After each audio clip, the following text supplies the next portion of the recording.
తిరిగి వార్తలకు స్వాగతం. త్వరలో జరిగే సార్వత్రిక ఎన్నికల్లో వైఎస్ఆర్సీపీ అభ్యర్థులను భారీ మెజార్టీతో గెలిపించుకోవడానికి పార్టీ నాయకులు కార్యకర్తలు పాటుపడాలని వైఎస్ఆర్సీపీ మండల పార్టీ అధ్యక్షుడు కొప్పిశెట్టి దుర్గా ప్రసాద్ పిలుపునిచ్చారు. ఆదివారం ఇరగవరం మండలం రాపాకలో వైఎస్ఆర్సీపీ బూత్ లెవెల్ సమావేశాన్ని నిర్వహించారు. కార్యక్రమానికి ముఖ్య అతిథిగా హాజరైన దుర్గా ప్రసాద్ మాట్లాడుతూ ప్రభుత్వం అమలు చేస్తున్న సంక్షేమ అభివృద్ధి కార్యక్రమాలను ప్రజల్లోకి తీసుకువెళ్లి ఎమ్మెల్యేగా కారుమూరి నాగేశ్వరరావును, ఎంపీగా గూడూరు ఉమాబాను అత్యధిక మెజార్టీతో గెలిపించాలని అన్నారు. పేదలకు సంక్షేమ పథకాలు అందాలంటే తిరిగి వైఎస్ఆర్సీపీ ప్రభుత్వం అధికారంలోకి రావాలని అన్నారు. కార్యకర్తలు, నాయకులు ప్రతి ఇంటికి వెళ్లి వైఎస్ఆర్సీపీ ప్రభుత్వ హయాంలో పొందిన లబ్ధిని వారికి వివరించాలని అన్నారు. కార్యక్రమంలో వైఎస్ఆర్సీపీ నాయకులు కొక్కిరాల రామారావు, సర్పంచ్ బృందావనం గోపాలకృష్ణం, సొసైటీ అధ్యక్షుడు రమేష్, పీతాని బలరాముడు, వీరవల్లి సత్యనారాయణ, మెంటారావు, జోషి, వెంకటరెడ్డి, జేసీఎస్ కన్వీనర్ దినేష్ రెడ్డి, ద్వారంపూడి సత్యనారాయణ తదితరులు పాల్గొన్నారు. పినవంట గ్రామ పంచాయతీ పరిధిలో ఏప్రిల్ 1వ తేదీన వైఎస్ఆర్సీపీ ఎన్నికల శంఖారావం పాదయాత్ర నిర్వహిస్తున్నట్లు గ్రామ కమిటీ అధ్యక్షులు తేతల సిద్దిరెడ్డి ఆదివారం ఒక ప్రకటనలో తెలిపారు. ఈ పాదయాత్రలో మాజీ మంత్రి, వైఎస్ఆర్సీపీ జిల్లా అధ్యక్షులు శ్రీరంగనాథరాజు, రాష్ట్ర housing corporation chairperson Medapati Sharmila Reddy పాల్గొంటారని, కార్యక్రమంలో నియోజకవర్గంలోని వైఎస్ఆర్సీపీ నాయకులు, ప్రజాప్రతినిధులు, కార్యకర్తలు, అభిమానులు పాల్గొని విజయవంతం చేయాలని ఆయన కోరారు. యేసుక్రీస్తు ఆశీస్సులు ఉండి నియోజకవర్గ ప్రజలపై ఉండాలని ఉండి నియోజకవర్గ స్వతంత్ర అభ్యర్థి వేటుకూరి వెంకట శివరామరాజు ఆకాంక్షించారు. ఈస్టర్ పర్వదాన్ని పురస్కరించుకొని పలు చర్చిలను సందర్శించి ఈస్టర్ శుభాకాంక్షలు తెలిపారు. ఆకివీడు హోప్ బాప్టిస్ట్ చర్చిలో ఆయన ప్రత్యేక ప్రార్థన నిర్వహించారు. కార్యక్రమంలో శివరామరాజు అభిమానులు, క్రైస్తవ విశ్వాసులు పెద్ద సంఖ్యలో పాల్గొన్నారు.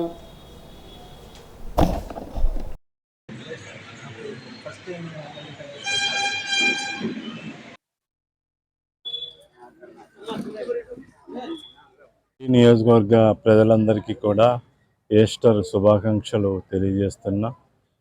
మనం గుడ్ ఫ్రైడే చేసుకున్నాం.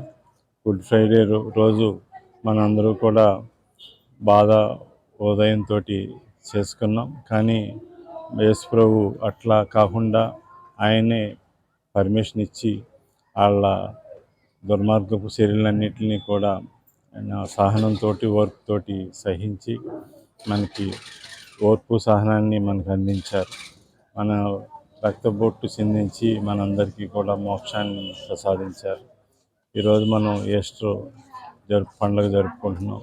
ప్రభు మన గురించి వచ్చి అందరికీ కూడా సహనం, ఓర్పు నేర్పి అందరితో కూడా దయాగుణంతో ఉండాలి, సేవాగుణంతో ఉండాలి, అందరూ బాగుండాలి, పేదవారు అందరూ కూడా అభివృద్ధి చెందాలి అనేది యేసు ప్రభు ఆశీస్సులు.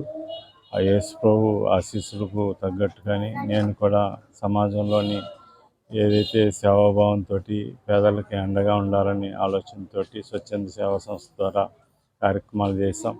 అట్లాగే రాజకీయం ద్వారా ఇంకెక్కువ చేయొచ్చని రాజకీయంలోకి రావటం, మీరందరూ కూడా ఆదరించడం. ప్రజాప్రతినిధుల్లో ప్రశ్నించాలనే వ్యాపార ద్వారంలో ఉండడం సరైన పద్ధతి కాదని స్వతంత్ర అభ్యర్థి, తెలుగుదేశం పార్టీ రెబల్ వేటుకూరి వెంకట శివరామరాజు అన్నారు.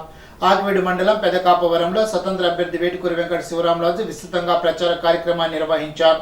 ప్రతి ఇంటికి వెళ్లి గతంలో తాను ఎమ్మెల్యే ఉండగా నియోజకవర్గంలో చేసిన అభివృద్ధి కార్యక్రమాలను ఓటర్లకు వివరించారు. తాను స్వతంత్ర అభ్యర్థిగా పోటీ చేస్తున్నానని, 2024 ఎన్నికల్లో గెలిపించాలని అక్కడ ప్రజలను కోరారు. నేడు రైతులు, భవన కార్మికులు, కూలీలు పనులు లేక అనేక ఇబ్బందులు పడుతున్నారని అన్నారు. ఇసుక ధర విపరీతంగా పెరిగిందని, నిత్యావసర సరుకులు సామాన్యుడికి అందుబాటులో లేని పరిస్థితి నెలకొందని పేర్కొన్నారు. తాను స్వతంత్ర అభ్యర్థిగా పేదవాడు ఇల్లు నిర్మాణం చేసుకునే విధంగా పోరాడుతానని, తనను గెలిపించాలని ప్రజలను కోరారు. కార్యక్రమంలో శివరామరాజు అనుచరులు, మహిళలు పాల్గొన్నారు.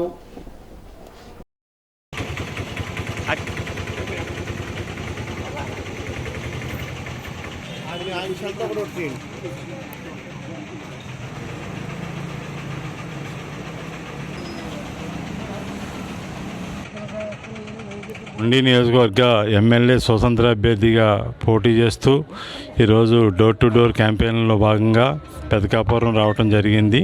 ఈ పెదకాపురం గ్రామం అభివృద్ధి చెందుతున్న గ్రామం. దురదృష్టం ఏంటంటే ఈ ఆక్వా రంగం బాగా దెబ్బతింటంతో ప్రతి ఒక్కరూ కూడా ఇల్లు కట్టుకోవాలి అని, సొంత ఇల్లు ఉండాలనే కలగని పరిస్థితి ఉంటుంది. ఇక్కడ పరిస్థితి పేదలు ఇల్లు కట్టుకునే పరిస్థితి లేదు.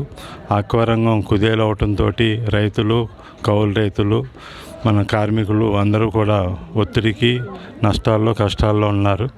అదేవిధంగా ఈరోజు భవన కార్మికుల పరిస్థితి కూడా ఇబ్బందికరంగా ఉంది. ఎక్కడ కూడా భవన నిర్మాణాలు జరగట్లేదు. రైతు బాగుంటేనే గ్రామం బాగుంటుంది. ఈరోజు ఈ రైతు బాగుండాలి, అలాగే గ్రామంలోని ప్రతి ఒక్కరు కూడా సొంత ఇల్లు కట్టుకుని ఆ కళ నెరవేరాలి. ఈ ప్రభుత్వాలు దారుణంగా ప్రవర్తిస్తున్నాయి. అలాగే ప్రజాప్రతినిధులు కూడా ఎవరు ప్రశ్నించే పరిస్థితి లేదు. సిమెంట్ ధరలు విపరీతంగా పెరిగిపోతే ఎందుకు పెరిగినాయి అనేది ఆన్సర్ లేదు. సిమెంట్కి మ్యానుఫ్యాక్చరింగ్కి మ్యాక్సిమం అయితే 150 రూపీస్ అవుతుంది. వీళ్ళు 350 రూపాయల దాకా అమ్ముతున్నారు. సుమారు 200 రూపాయలు వాళ్ళ లాభాలు ఆర్జిస్తున్నారు. ఎందుకనేది అడిగేవాళ్ళు లేరు. అట్లాగే ఇసుక కూడా విపరీతంగా ధర పెరిగిపోయి ఉచితంగా ఇవ్వాల్సిన ఇసుకని ఏదో మార్కెట్లో ఆక్షన్ పెట్టినట్టు పెట్టి విపరీతమైన ధరలు పెంచి ఇదైతే భవన కాస్ట్ని నిర్మాణ వ్యయాన్ని పెంచడం అనేది దారుణం. ప్రభుత్వాలు మాటలే కాదు, చేతుల్లో కూడా ఉండాలి.